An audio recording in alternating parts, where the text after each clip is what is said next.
Noches, ¿cómo están? ¿Qué tal? Qué ¿Cómo te pasó? gusto tenerlos aquí. Y ya de vuelta aquí en la iglesia. Precisamente estamos también acompañando en el evangelismo femenino de esta semana. Amén, Y amén. quiero agradecer a Dios por cada uno de ustedes, en especial, ¿no? El equipo que estuvo a cargo de esta semana de estudio. Ujú. Y a los que participaron como ponentes. Y bueno, quedan nuestras oraciones por cada uno de ellos de gratitud por su disposición, por su tiempo y por las enseñanzas. En esta noche también agradecer a todos los hermanos, así es. No tengo duda de que los que están aquí han estado también acompañando durante toda esta semana que pasó. Gracias, hermano William. Gracias una vez más a nuestro Dios por permitir estos días de estudio, ¿sí? Que está con nosotros Licenciado Carlos Silva. Carlos Él Silva está ahí como- Velázquez. Hermano Sí, Carlos, lo exacto. tengo ahí en mi pantalla. Ajá. Buenas noches, hermano. Un saludo. Hermano Carlos, gracias. Gracias, Gracias gracias por eso. por su tiempo y en nombre suyo quiero agradecer por cada uno de los ponentes que esta semana han tenido parte. Así es. Esperamos de todo corazón que el tema que usted va a presentarnos hoy como un resumen de todo lo estudiado pueda profundizar en nosotros a través del conocimiento a una experiencia, ¿no? A una experiencia real, de relación con nuestro Dios y a un compromiso también de terminar de predicar el mensaje en este mundo porque queremos ya que Jesús regrese, ¿verdad? Gracias, mi hermano Carlos, y gracias una vez más, recalco mi gratitud a todos los hermanos, así que gracias una vez más. Así que, William, muchas gracias también por el De espacio. ninguna manera. Salmo 101 dice, cantad alegres a Jehová, habitantes de toda la tierra. En esta oportunidad me voy a hacer presente con alabanza, purifícame, que todo sea para honra y gloria de Dios.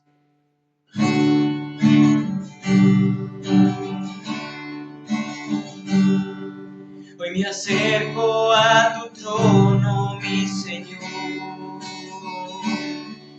Quiero entrar en el santuario celestial,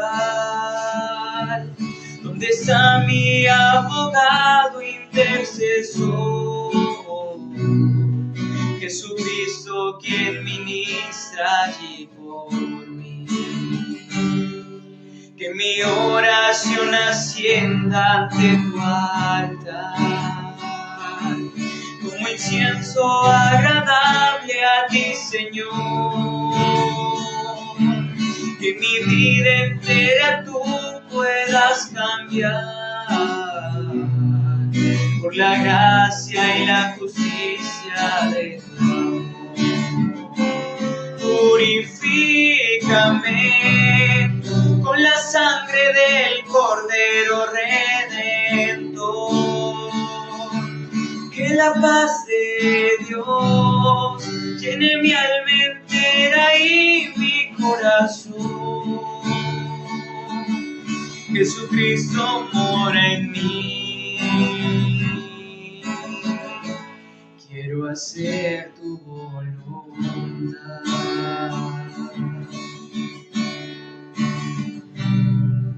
En el juicio allá en el trono celestial, ya no mires mi pecado y mi maldad, solo mires a Jesús en mi lugar, que me ayuda en mi gran necesidad. Que el perdón que solo tú me puedes dar, que me habla y me acepta como soy, me perdone por la sangre de Jesús, y tu ley en mi vivir pueda grabar. Purifícame con la sangre del Cordero Redentor. Que la paz de Dios llene mi alma entera y mi corazón. Jesucristo mora en mí. Quiero hacer tu voluntad. Jesucristo mora en mí. Quiero hacer tu voluntad. Todo sea para la honra y gloria de Dios. Maranatha. Muy buenas noches, apreciados hermanos, a todos. Es un honor para mí presentar al licenciado Carlos Alberto Silva Velázquez, quien nos está acompañando aquí. Es un destacado sociólogo y especialista en la planificación y el desarrollo territorial. Cuenta con un enfoque académico profesional sobresaliente. El licenciado Silva Velázquez es un máster en innovación por la prestigiosa Universidad de Salamanca en España. Además de su formación académica, el licenciado Silva Velázquez es un miembro activo del grupo Líderes Extremos y forma parte del Ministerio Ciencia y Biblia y Adoración. Ha aportado su valiosa experiencia en diversos campos de conocimiento, su especialidad en claves como la doctrina del santuario, ¿sí? La profecía bíblica, la astronomía. Estamos seguros, apreciados hermanos, que su amplia experiencia, su perspectiva única va a enriquecer este espacio de aprendizaje. Así es que bienvenido, pastor, y que sea una noche llena de bendiciones para todos. Para eso vamos a inclinar nuestros rostros para poder pedir la dirección de Dios. Oremos. Querido Padre, gracias Señor, porque de ti viene el conocimiento, la ciencia, la inteligencia que puedes brindar a los seres humanos, Padre. Nosotros y todos, cada uno de tus hijos, son receptores que también a base de la experiencia y el conocimiento también podemos recibir ese aprendizaje. Por favor, Señor, te pido por tu hijo Carlos Alberto Silva Velázquez, por su familia, por su ministerio, por todo lo que viene, Señor, enseñando y viniendo a enseñar de tu palabra, Señor. Que este conocimiento, que no solamente sea un conocimiento que quede en lo intelectual, sino también que nos pueda transformar y nos ayude a cada uno en su vida. Te lo pedimos en el nombre de Jesús. Amén. Gracias, hermano Roy, por la presentación. ¿Me confirman? ¿Se escucha correctamente? ¿Se ve la presentación, hermano William? Se ve, está bien, se Perfecto, ve. muchísimas Perfecto. gracias. ¿Ya? Muchas gracias. Bien, ante todo quiero agradecer a Dios por tener esta oportunidad de compartir con ustedes una suerte de resumen de lo que hemos visto toda la semana anterior en relación con la doctrina del santuario. Quiero agradecer a mi hermano William Zúñiga, quien me ha hecho la invitación a participar aquí como disertador en esta noche. Soy miembro de la iglesia Betel del Distrito C en Cajamarca. Y curiosamente, miren, el tema del santuario es un tema que a mí me ha motivado hace ya algunos años de estudiar e ir profundizando a partir de la experiencia con este y de aventureros en la iglesia, ¿no? Ustedes saben que los jóvenes, los niños, tienen como especialidad el tema del santuario. Entonces inicié así, preparando algunas exposiciones muy breves, simples, tratando de que sea muy pedagógico y que los niños y los jóvenes comprendan, ¿no?, el sentido central del santuario. Pero por ese lado hemos ido desarrollando algunos conceptos y elaborado una separata que le he compartido a mi hermano William y que seguramente en los próximos días lo estará compartiendo también con el grupo de WhatsApp. Y por ahora tengo esta presentación en PPT que intento poder satisfacer la expectativa de hacer un resumen de las presentaciones de la semana pasada. Como todos sabemos, el tema del santuario es un tema bastante amplio, muy rico, ¿no es cierto? Y muy complejo también. Creo que es todo un desafío querer hacer un resumen de toda la semana. Nos han presentado desde las funciones del santuario, las partes, la estructura que tenía el santuario en el desierto, cada uno de los muebles, cada uno de los elementos en sus detalles más pequeños tienen un gran significado. Yo no voy a retomar ni a tratar de hacer un resumen de todo esto. Simplemente quiero hacer una especie de conclusión, como alguien mencionó por ahí, tratando de que el tema del santuario nos guíe a más bien una experiencia práctica de relacionamiento con Dios, ¿ya? Entonces, en esa medida, yo quiero comenzar señalando que en el santuario encontramos dos temas fundamentales que constituyen, en mi opinión, lo central del aprendizaje de la doctrina del santuario. Estoy tomando ahí en la diapositiva una idea del pastor que nos hizo la presentación el viernes, que nos dijo que el servicio del santuario señala paso a paso el proceso de la salvación, ¿no? El plan de salvación. Y en ese marco, creo que tenemos dos temas que son súper interesantes e importantes. El primero es reconocer los pasos de Cristo en su misión de salvación como en la ejecución del plan de salvación. O sea, cómo el santuario se constituye en un elemento pedagógico para poder seguir los pasos de Cristo, ¿no? Desde su divinidad, su humanidad, su retorno al cielo y su trabajo para la salvación de su pueblo.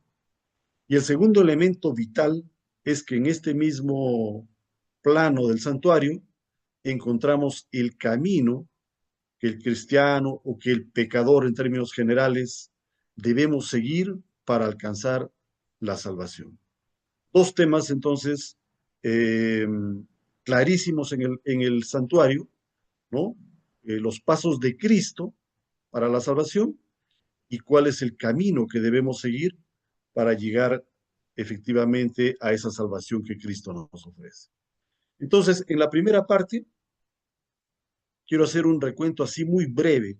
Y esto es importante porque muchas veces en el mundo cristiano, fuera de la iglesia adventista, se ve al santuario como un elemento histórico en el desierto, en el templo de Salomón, etcétera, pero luego se pierde de vista y aparentemente en el Nuevo Testamento no lo vemos, ¿no?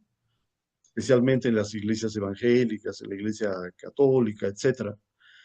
La iglesia adventista tiene, creo, una gran luz respecto a esto, ¿no? Entonces, brevemente, la primera parte. En el campamento, nosotros encontramos que efectivamente se trata del cumplimiento de esta frase, esta profecía, este elemento clave de Dios con nosotros, ¿cierto? Y es importantísimo porque comenzamos teniendo la idea de Dios como un ser divino, ¿no es cierto?, en el cielo. Lo encontramos en el Antiguo Testamento y en Filipenses claramente, ¿no? Cristo como un miembro de la divinidad, ¿no? Una de las personas de la divinidad junto con el Padre y el Espíritu Santo. Cristo era el verbo y en Juan 1.1 encontramos que dice, pues, ¿no? El verbo estaba con Dios, el verbo era Dios desde el principio. Ese Dios, ¿no? Ese ser divino, lo encontramos en Filipenses como deshaciendo, ¿no? Su naturaleza divina, no deshaciendo, sino dice que él no estimó ser igual a Dios, ¿no? Ser Dios mismo, sino que asumió la naturaleza humana, vino a vivir con nosotros, y no solo a vivir, sino a vivir una vida ejemplar, una vida perfecta. Hizo su campamento entre nosotros, ¿no? La palabra de Juan 1.14 dice, él habitó entre nosotros, y la palabra clave es que tabernaculó, dicen, ¿no? Los teólogos en griego, tabernaculó entre nosotros, hizo su tabernáculo y vivió esa vida perfecta que era necesaria para cumplir el plan de salvación, ¿cierto? A pesar de que él no cometió pecado y tuvo una vida perfecta, sin embargo, murió por el pecado de nosotros. Entonces, en el campamento, luego pasamos al atrio, ¿no es cierto? Ya hemos visto el santuario tenía, si bien es cierto, estaba en medio del campamento, El primer elemento del santuario es el atrio, ¿no es cierto? El primer espacio. Y luego tenemos el lugar santo y el lugar santísimo que conformaban el tabernáculo interior. Pero en el atrio nosotros hemos visto que estaba el altar del sacrificio o el altar del holocausto. Y ese altar estaba representando el siguiente paso de Cristo, ¿no? La muerte de Cristo en el Calvario. El sacrificio de Cristo como el Cordero de Dios que fue identificado por Juan Bautista, ¿no? En Juan 1:29, cuando lo vio acercarse a Cristo, él dijo, he aquí el Cordero de Dios que quita el pecado del mundo. Pero luego avanzamos y encontramos el segundo elemento en el atrio, que es la fuente o lavacro. Y ya hemos visto también la semana pasada en varias de las presentaciones, que la fuente o lavacro significa o representaba la muerte de Cristo, la resurrección de Cristo, también el bautismo de Cristo y hasta el bautismo nuestro, ¿no? Entonces, ahí encontramos a Cristo resucitando, venciendo la muerte, teniendo la victoria sobre la muerte y ascendiendo al cielo. Y el Salmo 24 es un salmo hermoso que nos señala de manera poética cómo Cristo primeramente está sufriendo en la cruz, ¿no? Hay una profecía tremenda que habla de muchos elementos que se cumplieron en la cruz, pero finalmente habla de la resurrección y la ascensión de Cristo. Cuando dice, ¿no? En Salmo 24, 9 y 10, alzad, oh puertas eternas, alzad vuestras cabezas y entrará el Rey de Gloria, ¿no? ¿Quién es el Rey de Gloria? Jehová de los ejércitos, Él es el Rey de Gloria. Cristo está ascendiendo al cielo, rodeado de una nube de ángeles, ¿no? Y va llegando hacia, lo encontramos la siguiente escena ya en Apocalipsis, ¿no es cierto? Allá en el cielo. Luego pasamos entonces al lugar santo. Y nosotros en el lugar santo hemos visto, digamos, dentro del tabernáculo estaba el lugar santo y el lugar santísimo. El primer ambiente denominado lugar santo tenía la mesa con los panes, con dos porciones de pan. Tenemos allí también frente a la mesa estaba el candelabro de los 7 brazos y luego en el centro, al frente, junto a la cortina que divide el lugar santo del lugar santísimo, estaba el altar de oro, ¿no es cierto? Nosotros encontramos en Apocalipsis a Cristo, en primer lugar, en el trono junto al Padre, ¿verdad? Y ahí lo encontramos en Apocalipsis capítulo 3, versículos 20 y 21, ¿no? Cuando Cristo dice, al que venciere, le daré que se siente conmigo en mi trono, así como yo he vencido y me he sentado con mi Padre en su trono, ¿verdad? El Padre y el Hijo, desde su trono, están abasteciendo a la iglesia con el pan de vida. Cristo se refirió a sí mismo diciendo, yo soy el pan de vida, yo soy el pan que descendió del cielo. Pero al mismo tiempo encontramos a la palabra de Dios, la Biblia, como el pan que nos alimenta y nos debe alimentar cada día, ¿verdad? Entonces encontramos, miren, a Cristo ocupando lo que correspondía en el santuario a la mesa con los panes de la proposición, y ahí lo encontramos sentado junto al Padre en el cielo. Luego en el capítulo 1 de Apocalipsis, Juan tiene una visión hermosa, ¿no? Apocalipsis 1, 12 y 13, Juan dice, me volví para ver la voz que hablaba conmigo y vuelto vi 7 candeleros de oro. Ahí encontramos nosotros, ¿no? Lo que en el santuario terrenal constituían la lámpara con los 7 brazos, en Apocalipsis estaba representado por los 7 candeleros de oro. Pero dice, en medio de ellos, de los candeleros, a uno semejante al Hijo del Hombre. Ese es Cristo, el que Juan está viendo, vestido de una ropa que llegaba hasta los pies y ceñido por el pecho con un cinto de oro. Claramente identificamos en el cielo, en el lugar santo, en medio de los candeleros, a Cristo con su vestidura sacerdotal, oficiando como sacerdote. ¿Qué hace Cristo ahí? ¿Qué significaban las 7 lámparas? ¿No? Dice, las 7 lámparas, lo explica el mismo capítulo 1 de Apocalipsis, son las 7 iglesias. En realidad, las 7 fases por las que atraviesa la iglesia durante la historia, desde el tiempo de Cristo hasta el fin del mundo. Y Cristo está en medio de sus iglesias en todas las fases, en toda la historia, está velando por ellas. Como sacerdote, está en primer lugar abasteciendo del Espíritu Santo para que estas iglesias, estas lámparas puedan arder. El aceite que el sacerdote en la tierra, en el santuario terrenal, usaba para que las lámparas nunca se apagaran, simbolizaba el Espíritu Santo que ahora el Padre y el Hijo proporcionan a su iglesia. Y las iglesias efectivamente están encendidas, están alumbrando, están dando luz al mundo, y nosotros encontramos el Salmo 119, 105, que dice, lámpara es a mis pies tu palabra y lumbrera a mi camino. La palabra de Dios es la luz que proviene de la iglesia, ¿no es cierto?, de estas lámparas. Y que la iglesia como responsabilidad tiene es alumbrar al mundo, dar la luz, dar la palabra de Dios, hacer la predicación del Evangelio. Entonces, Cristo está preocupado por el bienestar de las iglesias, ¿no? Las lámparas son las iglesias. Inclusive encontramos que las mechas, ¿no? Los pábilos de las lámparas son realmente el pueblo, somos cada uno de nosotros. Y el sacerdote tenía que velar porque estos pábilos, si estuvieran ya en mal estado, tenían que ser cambiados o tenían que ser arreglados para que nunca se apaguen.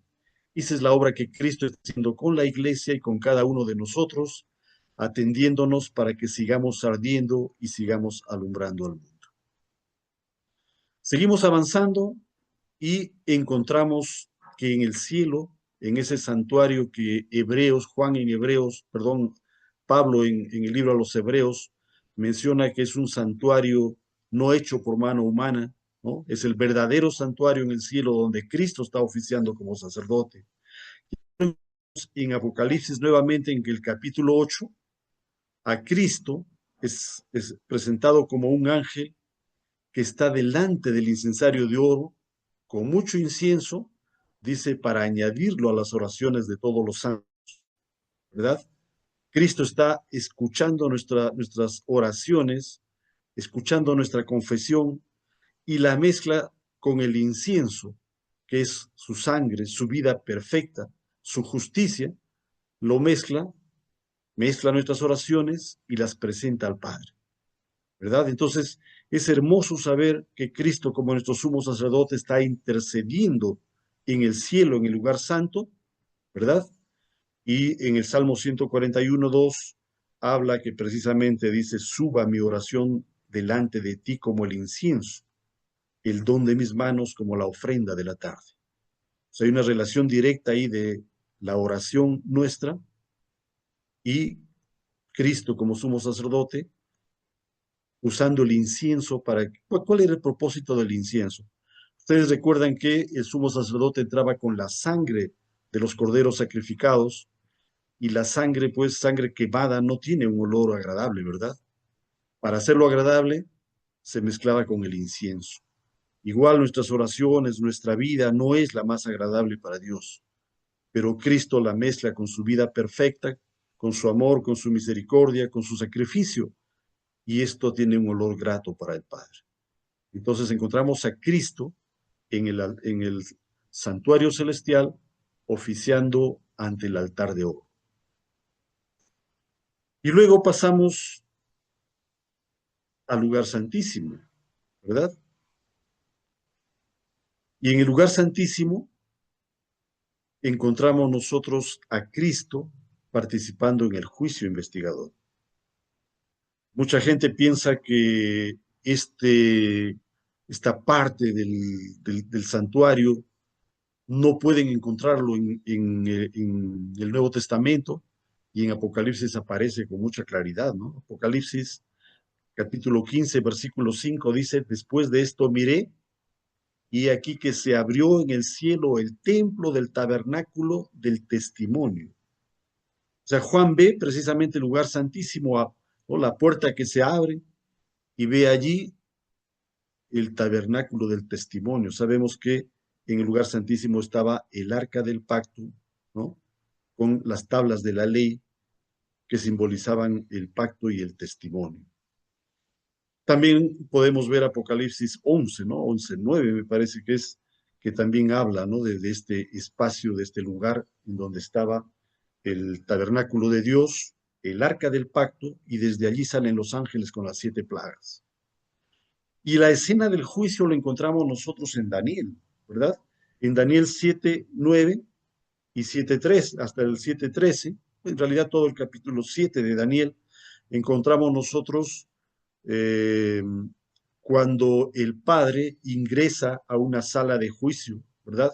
Dice que el juez se sentó, los libros se abrieron y en esa sala se pusieron tronos o sillas y había millones y millones de ángeles asistiendo a Cristo, revisando los libros de cada uno de sus hijos, ¿no? El juicio de los santos. En Daniel 7:13 vemos llegar a Cristo a ese lugar. Dice, miraba yo en visión de la noche, y aquí que venía con las nubes del cielo, uno como hijo de hombre, ese es Cristo, que vino hasta el anciano de días, le hicieron acercarse delante de él, y le fue dado dominio, gloria y reino, para que todos los pueblos, naciones y lenguas le sirviesen. Su dominio es dominio eterno que nunca pasará, y su reino uno que jamás será destruido. Y en 7:22 recalca y dice, hasta que vino el anciano de días, y se dio el juicio a los santos del Altísimo. Llegó el tiempo y los santos recibieron el reino. Es interesante ver que este juicio que Daniel está viendo en el cielo es un juicio a la iglesia, ¿no es cierto? Es al pueblo de Dios. Por eso dice que se dio juicio a los santos del Altísimo. Entonces ya nos explicó la semana pasada, ¿no? Uno de nuestros ponentes, el pastor, cuando dijo que el juicio tenía 3 fases, ¿verdad? Comenzaba con el juicio investigador, que es el juicio al pueblo de Dios, a la iglesia. Luego viene el juicio en el cielo, la que los redimidos realizan para corroborar, ¿no? El juicio de quienes están muertos en la tierra y van a recibir el castigo. Y finalmente el juicio que aplica ya el castigo divino, que es la consumación del mal junto con Satanás. Entonces, está muy claro aquí el tema del juicio, el lugar santísimo y Cristo obrando como juez, pero al mismo tiempo también es nuestro intercesor. En este mismo juicio, Cristo está intercediendo por nosotros. En Apocalipsis 14:7 nos habla de la misión de la iglesia, ¿no? Dice, temer a Dios y darle honra, porque la hora de su juicio ha llegado. Y eso forma parte del mensaje de los 3 ángeles. El primer ángel habla de la inminencia de este juicio, ¿no? Este juicio ha llegado, es en pasado inclusive, ¿no? Porque nos da un tiempo, inclusive Daniel y Apocalipsis nos dan un tiempo, los 1260 años que concluyen en 1798, ¿no? Y de ahí en adelante, cuando se cumple la profecía de los 2300 años en 1844, matemáticamente Daniel nos está dando el momento del inicio del juicio investigador o el juicio a los santos. Se da este juicio porque cuando Cristo viene a llevar a su iglesia que ya ha sido juzgada, ¿verdad? Por lo tanto, el siguiente paso, que está representado en la fiesta de las cabañas, ¿no? Es el paso de nuevos cielos y nueva tierra. Los santos del Altísimo, el pueblo de Dios que ya ha sido juzgado, es trasladado al cielo en la segunda venida de Cristo. Y ahí nos encontramos, ¿no? En Apocalipsis 19, que dice, gocémonos y alegrémonos porque han llegado las bodas del Cordero. Y su esposa, que es la iglesia, ¿no? Se le ha concedido vestirse de lino fino, blanco, resplandeciente. ¿Por qué estoy enfatizando este tema? Porque el siguiente punto es precisamente el camino que nosotros debemos seguir para obtener este vestido de lino finísimo, blanco. Dice, bienaventurados los llamados a la cena de las bodas del Cordero. Y ahí entonces, luego de haber visto cómo los pasos de Cristo para la salvación del hombre están claramente definidos en el santuario, ahora pasamos a ver cuál es el camino que cada uno de nosotros debe seguir para conseguir la salvación, para participar de las bodas de Cordero. Pero estas bodas requieren de algo muy importante sin lo cual no podemos entrar a participar de esta fiesta de bodas, y es el vestido de bodas. Y ese es el tema central, digamos, de esta exposición. Y con esto yo quiero pasar entonces al tema de la parábola de la fiesta de bodas, ¿no? Que lo encontramos en Mateo 22. Ustedes recordarán, ¿no? Creo que conocemos esta parábola. Se trata de un rey que organiza la fiesta de bodas a su hijo. Hace la invitación a las personas que aparentemente eran las indicadas para estar en esa boda. Sin embargo, esta gente rechaza, ¿no?, la invitación, están ocupados, están casándose, dándose matrimonio, están en sus negocios y no aceptan la invitación. Cuando vuelve a enviar a nuevas personas, nuevos siervos para que los invite, los maltratan. Luego el rey envía a su propio hijo a invitarlos y le dan muerte incluso al hijo, ¿verdad? El rey entonces se enoja mucho y dice y ordena quemar su ciudad y destruir a estas personas. Y luego le dice a sus siervos, vayan por los caminos, inviten a todos los que encuentren y tráiganlos a las bodas porque las bodas están listas. Ellos van y traen a la gente y llenan el local de la fiesta con mucha gente, ¿no? Entonces, haciendo, miren, un recuento de qué nos está hablando esta boda.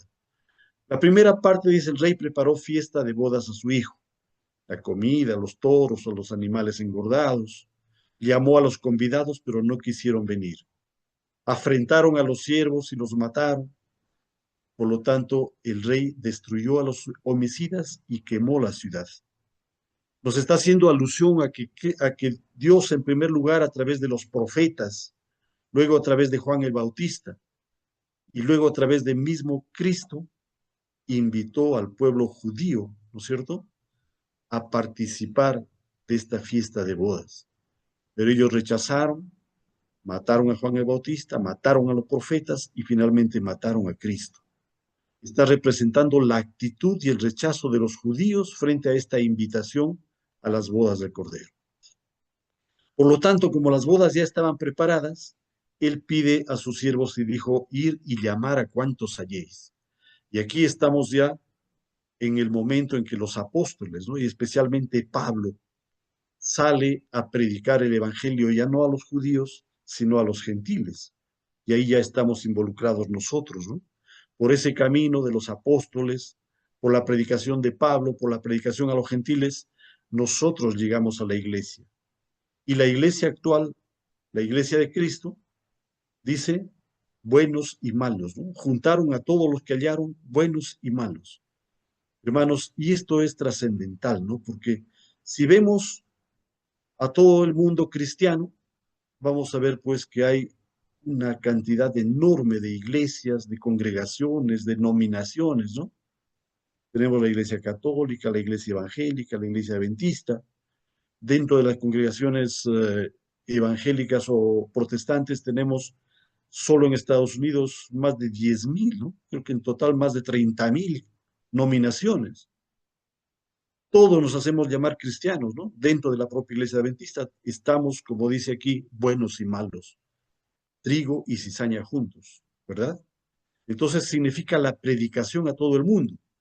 Estamos en el atrio, ¿no? Por eso nos explicó el pastor que la puerta del atrio, la primera puerta era la puerta más grande, porque todos podemos entrar ahí. Sin embargo, miren, la tercera parte nos habla de un juicio investigador. Dice que el rey entró para ver a los convidados. Este rey que entra a la fiesta de bodas, entra a hacer un trabajo de investigación para ver si todos están realmente, han respondido a la invitación y han cumplido con cierto requisito que pedía la invitación. Y lo que encuentra es que había un hombre que no estaba vestido de bodas. Curioso, ¿no? Y uno diría, pero ¿cómo entró entonces sin estar vestido de bodas? Y es la pregunta que le hace el rey. Le dice, ¿cómo entraste aquí? Y él no supo qué responder, ¿no? Se quedó mudo. Ojo con la pregunta, ¿cómo entraste aquí? Ni siquiera le dice, ¿por qué no tienes vestido de bodas? No le pregunta, ¿cómo entraste aquí? Y el hombre quedó mudo. Es un juicio investigador. Y luego viene el juicio ejecutivo, ¿no? Cuando el rey dice, átenlo de pies y manos y échenlo afuera. Allí será el lloro y el crujir de dientes. Termina diciendo, muchos son los llamados, pero pocos los escogidos. En estos días he visto en el grupo de WhatsApp un debate bastante interesante, fuerte, diría yo, ¿no? Alguien que dice, no, ya Cristo murió por nosotros y todos somos salvos. Y todos vamos a estar allá, porque ya Cristo pagó por todos. Mucho cuidado, hermanos, porque esta parábola está explicando, miren, que se está dando la fiesta de bodas, que es este juicio investigador, y ahí Cristo mismo, Dios mismo, está observando cómo hemos llegado allá, y nos pueden sacar de esa fiesta de bodas, ¿verdad? No es el banquete de bodas, porque el banquete de bodas se va a dar después en la tierra nueva, y de ahí ya nadie va a salir. Pero en este momento, en el momento del juicio investigador, recuerden también la profecía, que también nos lo comentó, creo, la semana pasada uno de nuestros ponentes, ¿no? La parábola del hombre que tenía una deuda, ¿verdad? Tenía una deuda muy grande que le fue perdonada, pero cuando él no supo perdonar a su amigo que le tenía una deuda más pequeña, ¿no? Lo quejaron ante el Señor y él dijo, ¿qué dijo? Quítele, ¿no? O sea, nuevamente lo condenó y le dio su castigo. Entonces, no significa que ya si nos bautizamos, ya si nos arrepentimos una vez, ya está totalmente definido. Cristo nos justifica y está atento a responder a nuestro llamado y a nuestras súplicas. Sin embargo, es necesario un camino, un proceso. Y eso es lo que vamos a ver acá. La pregunta que queda flotando acá tal vez es de qué significa el vestido de bodas, ¿no? ¿Cuál es el vestido de gala que necesitamos para estar allá en esta fiesta? Y aquí tenemos un primer ejemplo, es el juicio al sumo sacerdote Josué, que lo encontramos en Zacarías capítulo 3 del 1 al 5, ¿no es cierto? El sacerdote Josué está delante del ángel de Jehová y está con vestiduras viles. Cada uno de nosotros, en lugar de sacerdote Josué, podemos poner el nombre de cada uno de nosotros, ¿no? Carlos está delante del ángel de Jehová con vestiduras viles. Y Satanás está a la mano derecha para acusarnos. Está el ángel de Jehová, que es Cristo, y está el acusador, que es Satanás. Sin embargo, dice, Jehová le dijo a Satanás, Jehová te reprenda. En este caso, este Jehová es el ángel de Jehová, que es Cristo, y le dice a Satanás que Jehová el Padre te reprenda. Y también me gusta esta parte porque está hablando de Cristo en su calidad de Dios, de ser divino. Él también es Jehová. Por eso, miren, dice Jehová, dijo a Satanás, Jehová te reprenda. O sea, hay dos Jehovás acá, ¿no? Mucha gente piensa que Cristo es un ser creado, que es engendrado, que no es divino desde el comienzo. Este texto lo desmiente, ¿no? Y Jehová mandó, o sea, Cristo dijo, quítele las vestiduras viles. Y le dice a Josué, he quitado tu pecado, te he hecho vestir de ropas de gala. Entonces es Cristo el que nos hace vestir de ropas de gala. Si recordamos la parábola, en esa época, cuando un rey, un personaje así importante te invitaba a la fiesta de bodas, ellos te ponían el vestido. Tú no tenías que llevar tu vestido, tú te ibas y te daban el vestido de bodas para entrar. Estaba asegurado, pero depende que entres por el lugar correcto. Si no entras por el lugar correcto, no te vas a encontrar con la persona que te va a dar el vestido de bodas. Lo importante aquí es que Josué o cada uno de nosotros estamos con vestiduras viles y es Cristo el que nos va a dar las ropas de gala. Pero ¿qué vamos a hacer por eso? ¿Qué cosa significa el vestido de gala? ¿Qué significa el vestido blanco de lino? ¿No? Y aquí hay algunos textos que nos dan una pista importante. El vestido blanco de lino simboliza la edificación del carácter y la santificación. Ese es un proceso, ¿verdad? Es un proceso. Cuando nosotros nos bautizamos, recibimos la justificación, pero cuando ahí no es el final, sino es el comienzo de la carrera cristiana, y por lo tanto tenemos que seguir un proceso de edificación de carácter y de santificación. En Apocalipsis 7, 13 y 14 encontramos que Juan ve, ¿no es cierto?, a una multitud que dice estaba de pie en el monte de Sión junto con Cristo, ¿no? Y dice en Apocalipsis 7 está hablando de los sellados, ¿no es cierto? Juan ve una enorme multitud vestida de ropas blancas y él hace la pregunta a uno de los ancianos, ¿no? Le dice, estos que están vestidos de ropas blancas, ojo, ropas blancas, ¿quiénes son y de dónde han venido? Y la respuesta es, estos son los que han salido de una gran tribulación.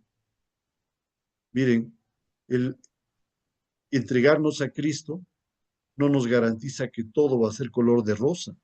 Es más, ¿no? Estamos ya en un tiempo en que estamos entrando con fuerza a un proceso a un tiempo de angustia previo y después un tiempo de angustia que es el peor que va a ocurrir en la tierra.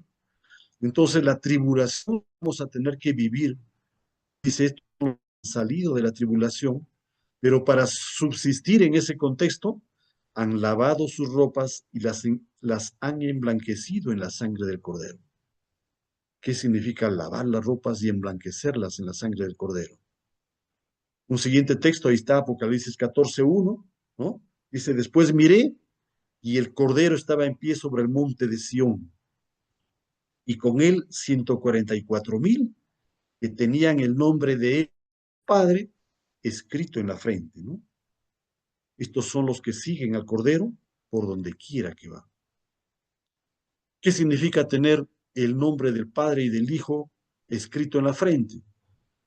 Si ustedes recuerdan, ¿no? Hace creo un trimestre atrás estudiamos, recuerdan cuando estábamos estudiando el libro del Éxodo, cuando Moisés le pide a Dios que le muestre su gloria, Dios, Dios se presenta ante Moisés proclamando su nombre, ¿no?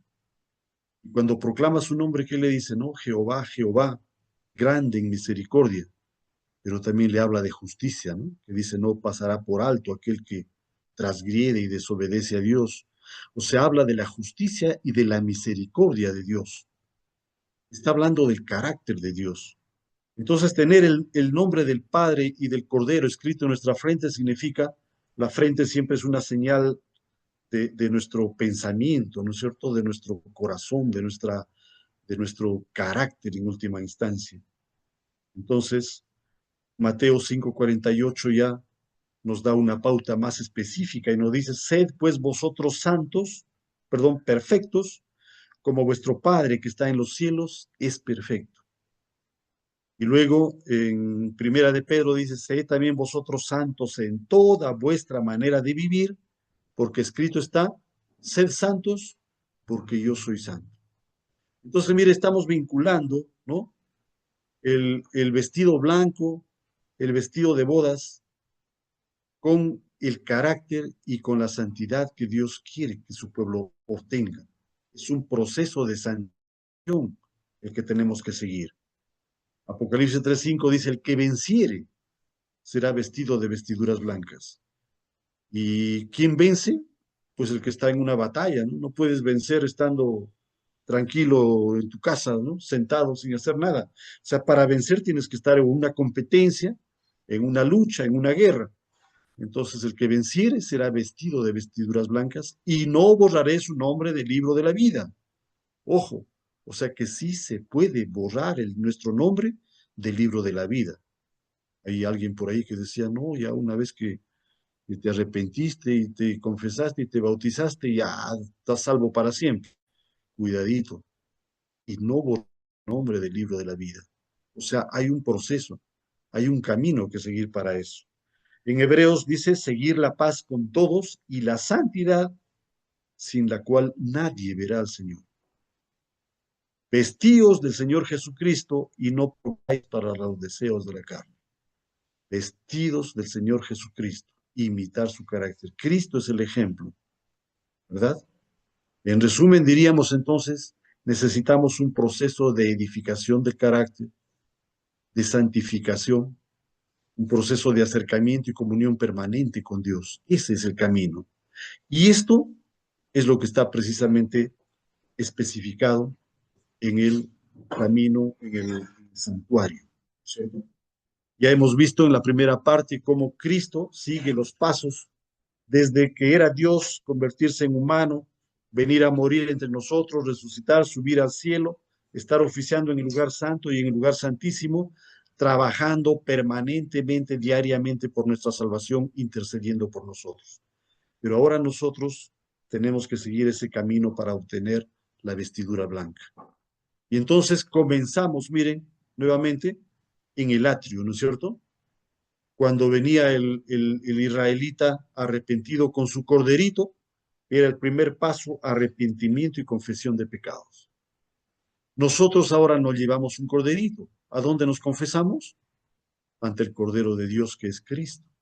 El primer paso es el arrepentimiento y la confesión de pecados.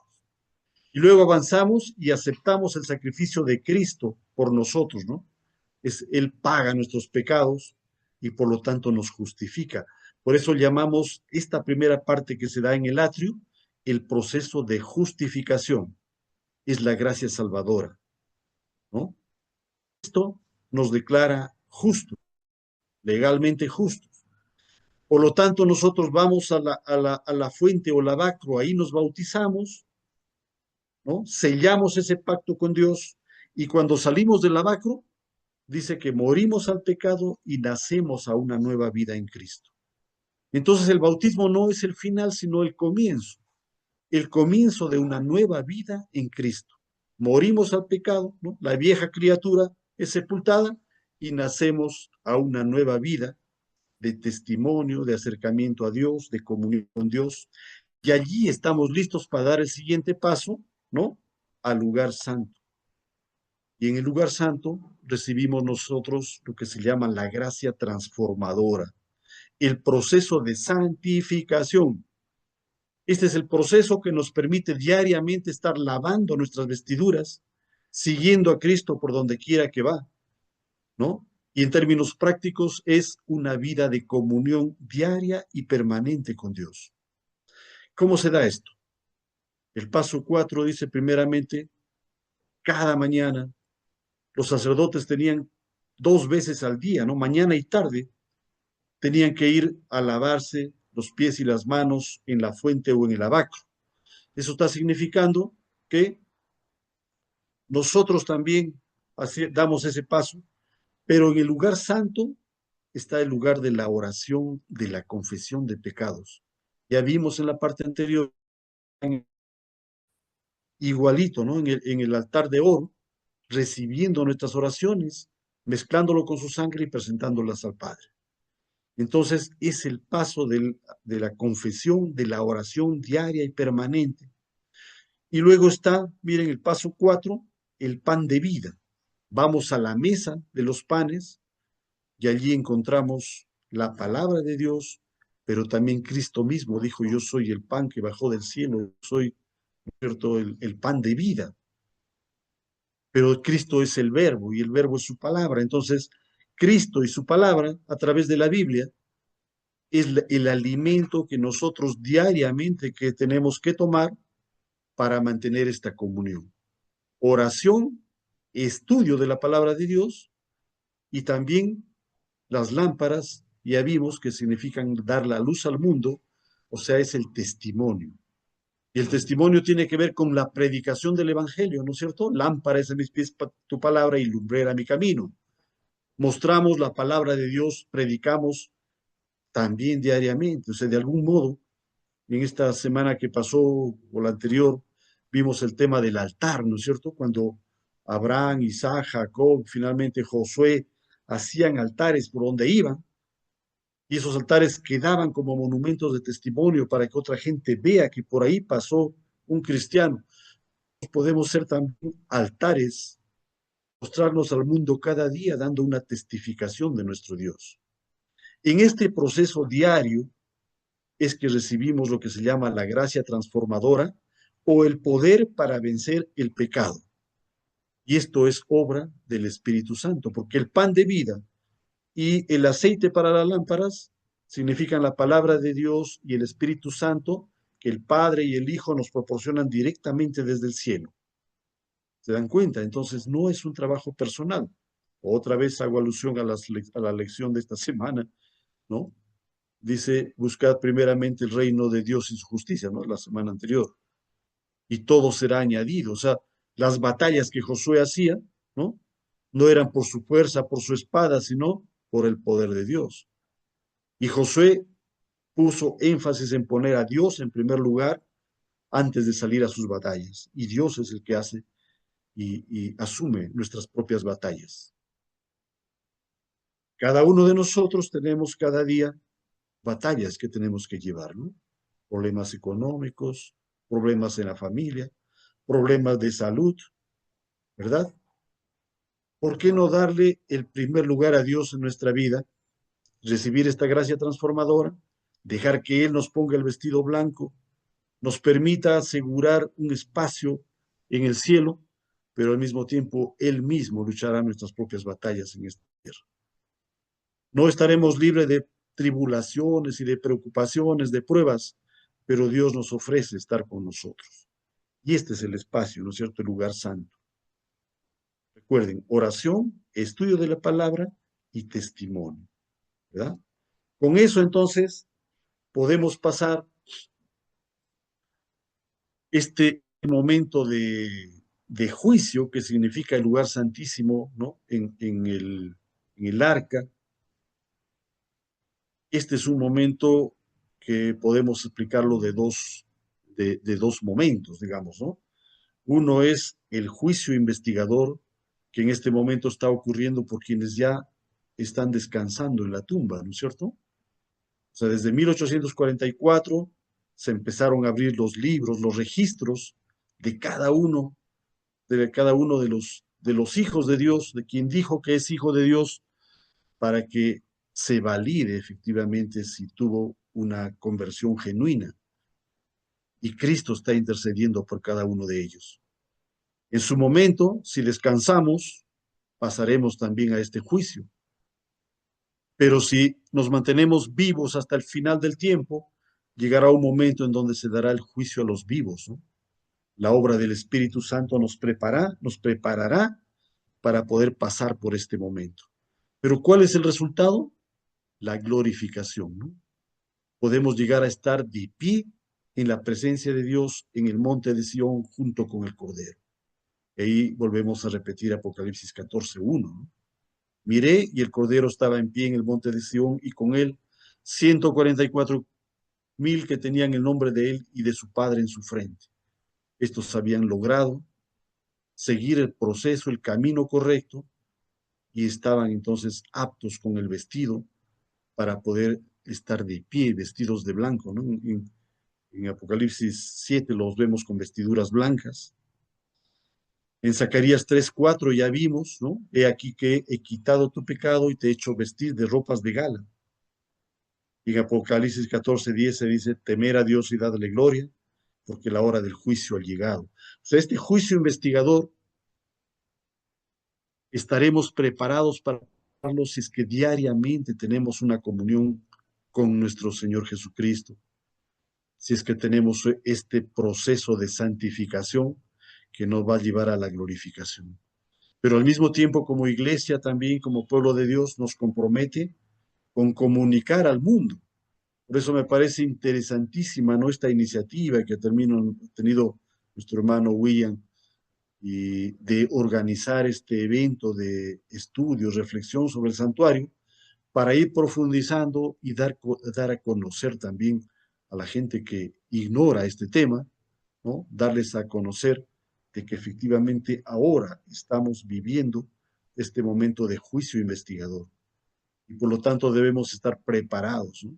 Ya vimos la semana pasada nuevamente cómo la fiesta de las trompetas proclamaba un momento de ayuno, un momento de recogimiento, un momento de preparación para este juicio, ¿verdad? Para el día de la expiación.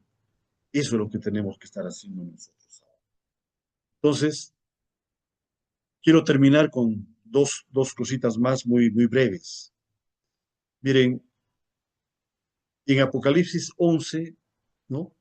Inmediatamente después de Apocalipsis 10, ustedes recuerdan en Apocalipsis 10 la escena del ángel que tiene el librito abierto en la mano, que le dice a Juan, cómelo, ¿no?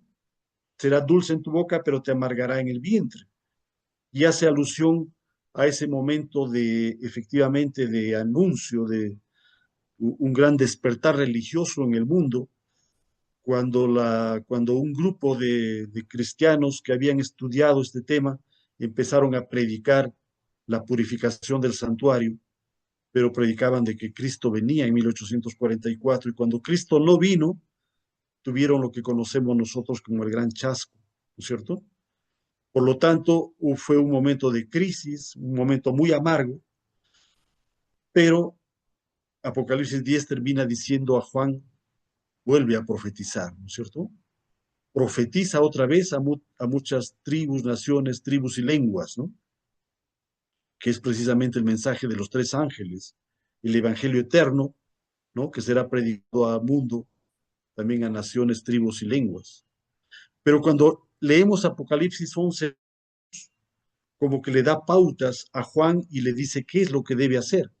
Y dice el versículo 1, entonces me fue dada una caña semejante a una vara de medir, y se me dijo, levántate y mide el templo de Dios y el altar, y deja aparte el atrio de afuera del templo, y no lo midas, porque ha sido dado a los gentiles, y ellos pisotearán la ciudad santa por 42 meses.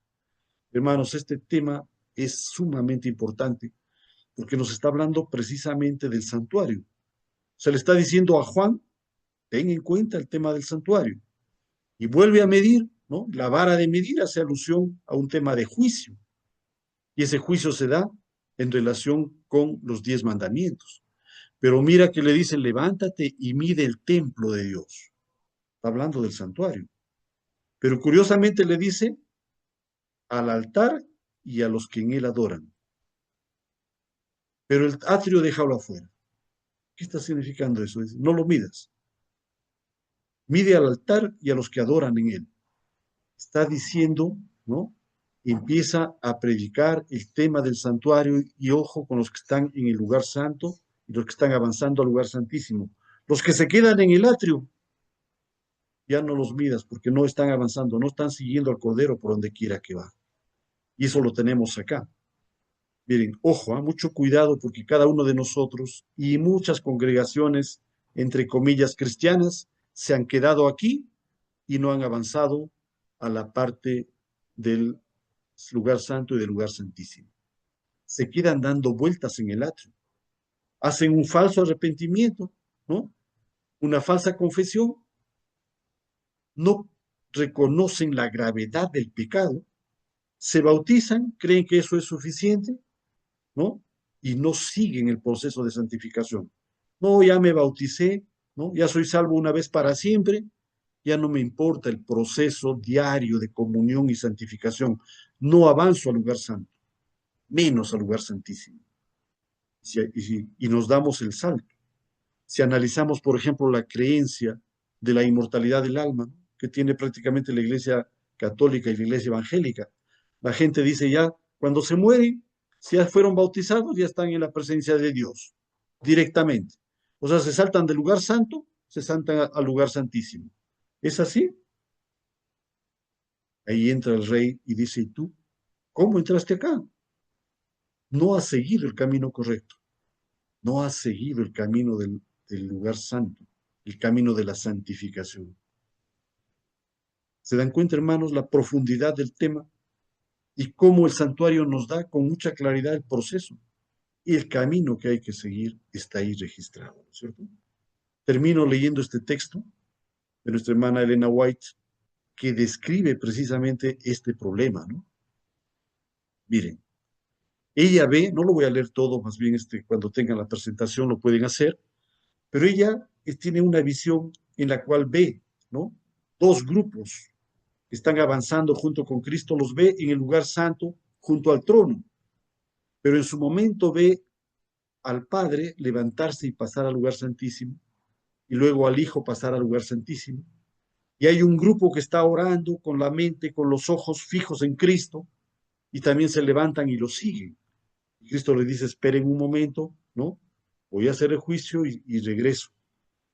Pero hay otro grupo de gente que no le pone atención, ¿no? Están distraídos, están concentrados en otra cosa, y cuando Cristo y el Padre se levantan para pasar al lugar santísimo, ellos se distraen y no lo siguen y se quedan ahí, en el lugar santo.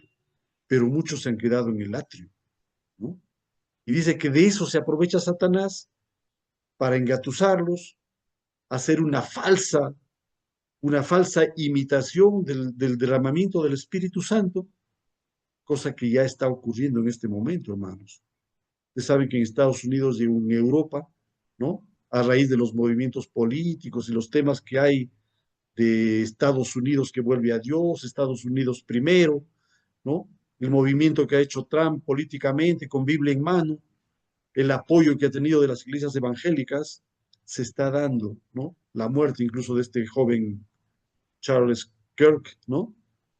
Que está generando todo un movimiento de reavivamiento espiritual, pero falso. Entonces hay que tener mucho cuidado porque este reavivamiento es inspirado por Satanás, que se antecede al derramamiento del Espíritu Santo, que va a ser obra específica, ¿no? de nuestro Dios y de Jesucristo.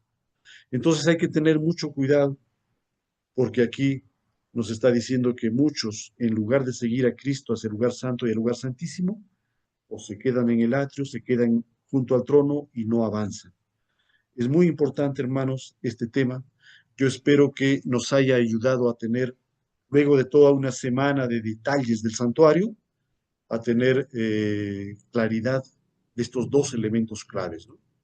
Cristo en el proceso de salvación, desde su trono en el cielo, venir a la tierra, morir por nosotros, resucitar, estar haciendo la obra de intercesión en el lugar santo, la obra de juicio en el lugar santísimo, hasta el momento en que vendrá a llevarnos nuevamente a la tierra nueva, a la nueva Jerusalén. Pero también el segundo elemento, los pasos que nosotros debemos dar, ¿no? Para seguir el camino correcto y tener el vestido de gala que nos permita estar en la presencia de Dios, en las bodas del Cordero, cumpliendo la profecía que dice la novia se ha preparado y ha sido, ¿no? Que se cubra, que se vista de ropas de gala, ¿no? De lino fino. Hermanos, muchas gracias. Yo ahí terminaría mi presentación, hermano William. Voy a cortar la... Gracias, gracias a hermano Carlos Silva por su clara exposición, resumen de todo lo que se ha hecho en la semana. Se lo agradezco en nombre de todos los participantes. Debo manifestar, como dijo nuestro expositor en esta noche, él nos ha alcanzado 2 archivos. Esta exposición que ustedes han visto en el PPT, en el PowerPoint, lo vamos a compartir en el grupo WhatsApp para que lo tengan al alcance. Igualmente me ha hecho alcanzar otro archivo, ¿no? Sobre referente al santuario, el cual también ustedes podrán gustar de su contenido. Muy bien, entonces Hermano, vamos a pasar. hermano William, Dígame. el PPT, le voy a enviar esta última versión porque el día de hoy le hice algunos pequeños ajustes que sería bueno que tengan la última versión, ¿ya? Ok, Al entonces, final actualizado. le paso. Sí, sí. Listo. Entonces el actualizado es el que lo mando, el que me va a mandar ahora. El otro sí está normal, ¿no? El PDF.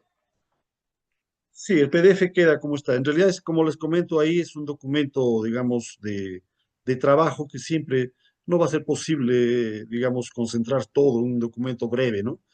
He visto que hay mucha información, documentos que están compartiendo en el grupo de WhatsApp, pero este documento es también igual, ¿no? Un resumen muy breve, muy conciso, pero por ahora queda como documento de trabajo con la información creo que es necesaria. A partir de ahí Gracias. se puede seguir Sí, enriqueciendo. hay archivos que se han compartido que tienen muchas páginas para leer bastante, pero a veces es bueno también hacer un resumen de lo que está haciendo, entonces nos ayuda bastante a lo que muchos están comenzando a entender y a leer el tema del santuario, y otros ya han profundizado bastante, entonces ya cada quien coge de acuerdo a su necesidad, ¿no? Muy bien, entonces vamos a pasar a la etapa de las preguntas. Roy, estás en línea, ¿cierto? Para poder dar pase a los hermanos que puedan levantar la mano, escribirlo acá en el mismo Zoom, o como se hacen también en el chat, no lo puedan escribir las preguntas, que puedan muy bien atener a preguntar. Y solamente para ir aprovechando mientras que hacen la pregunta, lo que estaba manifestando al inicio de la reunión de ahora, brevemente, se está organizando para el mes de febrero un par de temas, sobre todo Daniel Apocalipsis, eventos finales para el mes de marzo, ciencia y Biblia. Esperamos que ustedes puedan participar también y compartirlo con otras personas que puedan ser de su interés. Son temas, creo que importantes, porque algunas personas nos han estado pidiendo. Hemos hecho una encuesta ahí en el grupo WhatsApp y veo que hay bastante interés. Acá han opinado 15 personas, 13. Daniel Apocalipsis, ¿no? Son los temas que están pidiendo. Pues también eventos finales, está en segundo. Y tercero, profecía de Daniel, solamente 8:14. Pero principalmente veo que hay bastante interés en Daniel y Apocalipsis, lo cual ya se está programando para el mes de junio, más o menos. Para el mes de junio. Febrero, lo que es escatología, eventos finales, y el mes de marzo, ciencia, Biblia, con respecto a la adoración. El hermano de Perú dice, muy bueno la exposición. Ahora entonces, ¿cómo debía ser nuestra alimentación? Está en el grupo del WhatsApp. Dice, muy buena la exposición. Ahora entonces, ¿cómo debía ser nuestra alimentación? Israelitas. Los israelitas estaban en ayuno, dice así. Está hablando, me parece, el día de la expiación, que los israelitas estaban en una actitud de, ¿no? Espiritualmente contraídos, compungidos, ¿no? En ayuno, y nosotros cómo debía ser, ¿no? Si debemos tomar en cuenta la alimentación también como parte de los procesos de santificación. Me parece que hay una opinión de usted, hermano Carlos Silva, en ese aspecto. Sí, me parece muy importante esa intervención, tal vez más como pregunta, yo lo tomo como sugerencia, es que efectivamente el proceso de preparación y que será seguramente potenciado con el derramamiento del Espíritu Santo, tiene dos elementos clave, ¿no? Uno es el reavivamiento, que tiene que ver con la parte espiritual, la búsqueda, ¿no? De la oración, el estudio de la palabra, la testificación, pero que tiene que estar acompañado también por el tema de la reforma, ¿no es cierto? O sea, reforma y reavivamiento. Y la reforma ya es mucho más práctica con nuestro estilo de vida. Yo creo que ahí tenemos mucho todavía que aprender, que asumir, que aceptar, y es ir haciendo cambios, innovaciones en nuestro estilo de vida y básicamente en la alimentación. Cuando hablamos de alimentación, no solamente de la alimentación, digamos, de comer, sino nos alimentamos por lo que vemos, por lo que oímos, ¿no es cierto? Y básicamente yo creo que hay un mensaje de fondo que todavía nos cuesta aceptar, pero es volver a la dieta original, ¿no? Del Génesis. Y yo creo que ese es un Muchas gracias. proceso que tenemos que ir avanzando. Te Gracias, agradezco gracias por por esa su respuesta. sugerencia. Sí, para ver, acá creo que hay una pregunta más, y al hermano Carlos Sin parece que por interno me decía que no podía hablar. Pues Carlos, prueba tu micrófono, por favor. Mientras tanto voy a mirar acá en el chat y hay una pregunta más, me parece. Buenas noches, ¿por qué Cristo, el hermano Jersey, buenas noches, ¿por qué Cristo no siguió el procedimiento del santuario que se mostró en la presentación de esta noche? ¿Por qué Cristo no siguió el procedimiento del santuario que se mostró en la presentación de esta noche? Así, está en pregunta esa. No, la verdad que no entiendo muy bien la pregunta. No sé si este hermano Carlos Silva puede chequear el chat, lo interpreta de otra forma. ¿Por qué Cristo no siguió el procedimiento? Sería bueno que lo especifique, porque precisamente la presentación dice todo el camino que Cristo ha seguido, ¿no? Desde que dejó el cielo, vino a la tierra al campamento, vivió su vida perfecta, se sacrificó en la cruz, se bautizó, resucitó y ahora está en el cielo oficiando de sumo sacerdote. O sea, él ha seguido el camino exactamente como está previsto en el santuario, ¿no? No entiendo que, a ver si puede afinar la pregunta.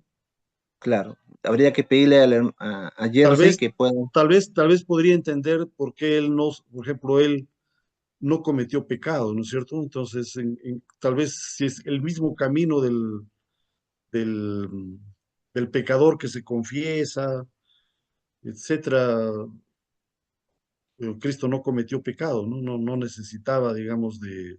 Sin embargo, por ejemplo, sí fue bautizado por Juan el Bautista, ¿no? Juan el Bautista le dijo, ¿por qué tú más bien me deberías bautizar? Y él le dijo, no, deja, porque tiene que cumplirse, ¿no? Creo que sí, Cristo cumplió fielmente, ¿no? Lo que estaba previsto en el santuario, salvo una mejor clarificación de la pregunta, ¿no? muy bien. Agradecer a nuestro expositor esta noche, el hermano Carlos Silva, que nos ha acompañado durante la semana, está dando ese trabajo de poder ¿no?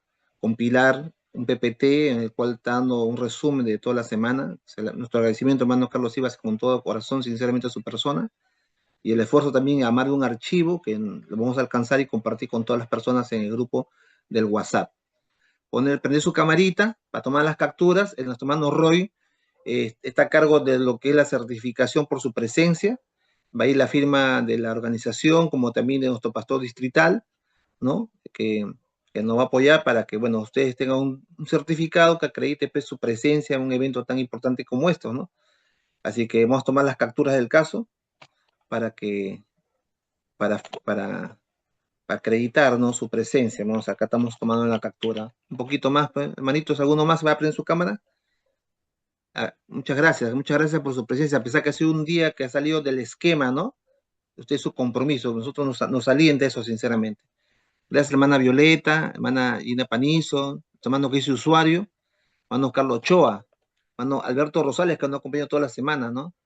Su presencia, su esfuerzo, habernos colaborado. Bendiciones para todos, tengan todos muy buenas noches. Muchísimas gracias, Señor los bendiga y estaremos prontamente nuevamente viéndonos. Dios los bendiga, su familia, sus actividades, su hogar, sus retos personales. Con la ayuda de Dios, sigamos adelante. Señor los bendiga. Muy buenas noches para todos. Bendiciones. Hasta luego, bendiciones para todos, Don saludos. Carlos, nuevamente mi renovación de mi agradecimiento a su persona. Muchas gracias. Muchas gracias. Gracias, hermano William, Bendiciones. estamos en contacto. Buenas noches.